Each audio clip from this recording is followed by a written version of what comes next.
सुदाम गोस्वामी महाराज आज आविर्भाव ए धरा जगत आसले से एमती जो कथा से साधु प्रथम कथा मैं आरंभ करुचे महाराणी कुंती आरथर कारण कठिन समय बंद करदेली तेणु से प्रकार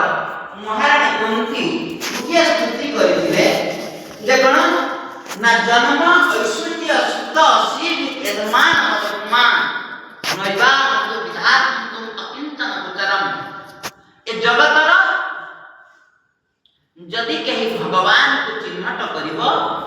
से अकिंचन हवा दरकार है प्रभु आपण को चिन्हट करिवो अकिंचन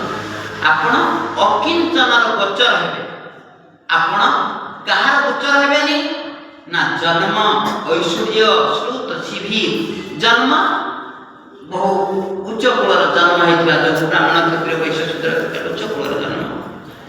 जन्म ऐश्वर्य अर्थात धन दौलत विभिन्न प्रकार शुद्ध ज्ञान श्री सौंदर्य ये धार अच्छी चिंता करी देखु ये जगतर साधारण लोक तो भक्ति करूनी आम उच्च कुटीर मान कौन कहवा जोटा कि